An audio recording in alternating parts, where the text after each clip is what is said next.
So, and then the person would say, how can people deal with this? How can they live a life of deception and so on? But this comes after a path of striving and being patient. Nothing comes by a switch. It needs the effort and the person seeking the help from Allah subhanahu wa ta'ala and being tested, and maybe harm will afflict him, maybe he would lose something, maybe he would lose his job. But it doesn't matter as long as the person is being honest and truthful with Allah subhanahu wa ta'ala. It's the mercy of Allah that it's not just like that till the moment of death.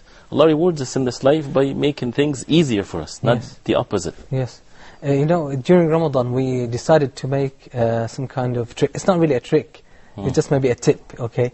So we thought, we said that every day, or at least every week, we will, because human beings like to face challenges, we'll make a challenge. Today my challenge, for example, is and express my love to my parents and do something to please them. Just make it your challenge. Because when we learn typing, when we learn any kind of skill, even when we were kids, wanted to learn riding a bicycle, even driving a car, we had to practice. Right. Practice makes perfect. So why is it with matters related to this world, we follow this kind of path? Okay, practice until you become skillful. Why don't we do this even with good actions? Just practice it. Make it a challenge. Today, for example, I will give charity. That's my challenge. Maybe I'm going through some financial hardships, but it's a challenge. I have to train myself. It's practice.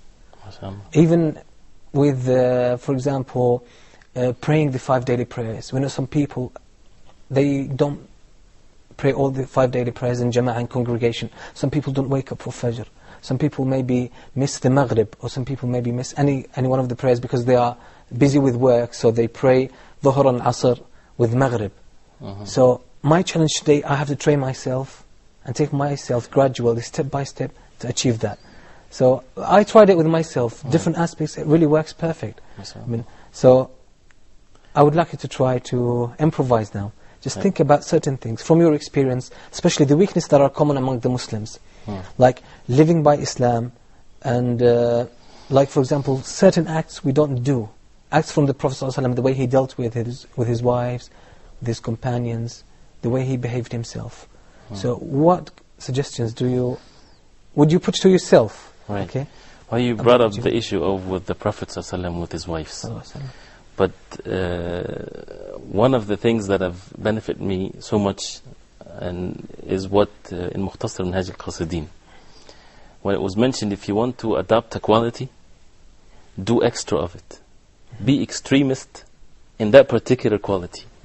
After some time, you fall into the moderate flow of it. MashaAllah, did you try something like that? Right. Okay, tell us about it. Being greedy, for example. Yes. Every time you want to give something for the sake of Allah, whispers of shaitan and so on. But to remind yourself that you are doing something extra. Instead of just being generous like the normal generous person, no, be an extra generous person. And then after some time, it becomes the norm for you that if you fall a little bit, you become the norm being generous. MashaAllah. This is something, and the Prophet ﷺ, for example, the hadith, خيركم لأهلي وأنا خيركم لأهلي. This hadith by itself can make life so easy. If a person wants to be with his co-workers nice and decent and so on, the most challengeable relationship is the relationship that stays for a long, long time, like husband and wife. So if the person forces himself to be patient and to be kind to his wife and his family and his children, definitely he is the best among everyone else, not the opposite. So this is where the challenge should be. And the same thing with the wife towards her husband. You find the person outside the home very nice to people and his friends and relatives and so on. Once he gets home, he gets angry so quickly, and the same thing for the wife towards the husband. So if we concentrate that today, I'm going to be extremely nice, but with goodness, of course, and not compromising the religion of Islam, and forcing ourselves and training ourselves to be like this, it'll fix our behavior throughout different relationships that we have in the Sharia. MashaAllah. I know a couple, MashaAllah, and they've been doing quite well. They've been married for long years, and they're doing quite well. You know why? Because they made an oath upon themselves that I will not leave the other person go to sleep while he's angry with me, or she's angry with me. And they just made it. Even at the hard times when they're really upset from each other, the husband would go to his wife. Sometimes it's hard, pride. Shaitan comes and he blows into you that kind of pride. Why, she should apologize to you, not you. So he would go to her and he would kindly start speaking to her, trying to get her to speak, and then he would sort this out. And she would do the same. Right. And this actually what Abu Darda said to his wife. He said, if you see me angry, okay, you try to calm me down. And if I see you angry, I'll do the same. Otherwise so this is how we can be together. That's it. Right. So subhanAllah, it really works perfect.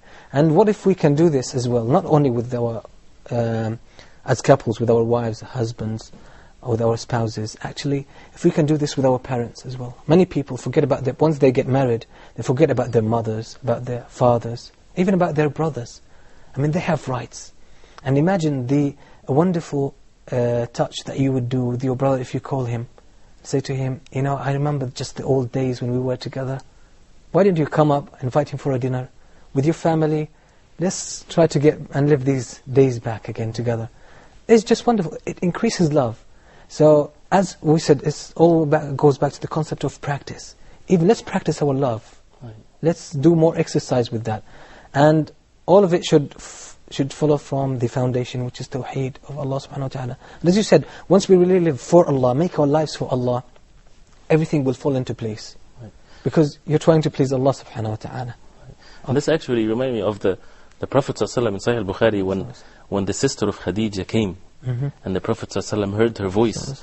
And Aisha radiallahu anha afterwards, when she saw the Prophet ﷺ very happy when he saw the sister of Khadija and he heard her voice, reminded him of the voice of Khadija. Yes. The Prophet ﷺ told Aisha, Ya Aisha, حسن العهد من الإيمان.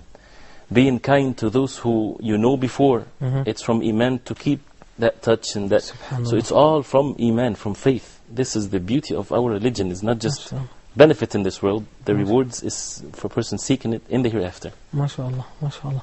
So alhamdulillah, every time, sometimes we have guests here as well, and we start talking about these issues of Islam, the Muslim character. Unfortunately, I believe the Muslims are very good at talking about this, right. But we have to materialize that. We have to put it into action. And we should make that effort. Right. To get there. And we mentioned many times that how is Islam spread in Southeast Asia? Right. No Muslim army ever even came close to that continent. But the biggest Muslim countries are there now. Right. People saw good Muslim character, truthfulness, integrity. They realized the truth. This is what we are created for. And they straight came to that. So it falls upon us as Muslims today, who live in this world. And Allah has given us the means. Allah has given us the media, TV, internet, radio, magazines, writing, everything. The world is like a global village. Right. So we can reach out to everyone. And the Muslims should think about that. Because we as Muslims, we always do our best to get the best education and get the best job. What if we do just half of this, or even quarter of this, just for Islam? Imagine how this whole world will change. And we will not have the crimes that are happening in different places, like in Palestine, Iraq, like in Chechnya, and different parts of the world. We will not have that.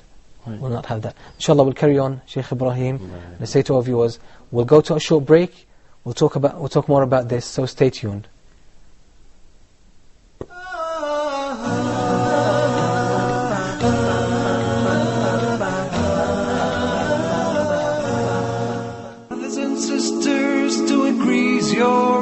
خيركم من تعلم القرآن وعلمه ورتل القرآن ترتيلا.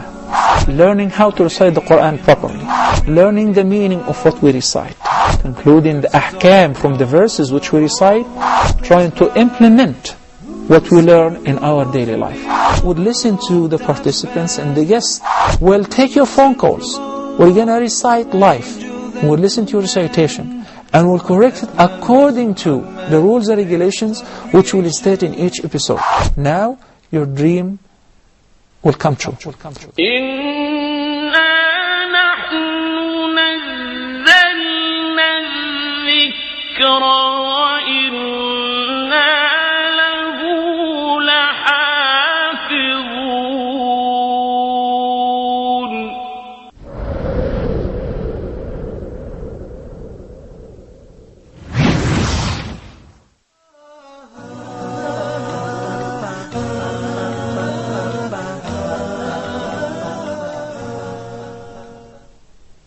Assalamu alaikum wa rahmatullahi wa barakatuh. Welcome back.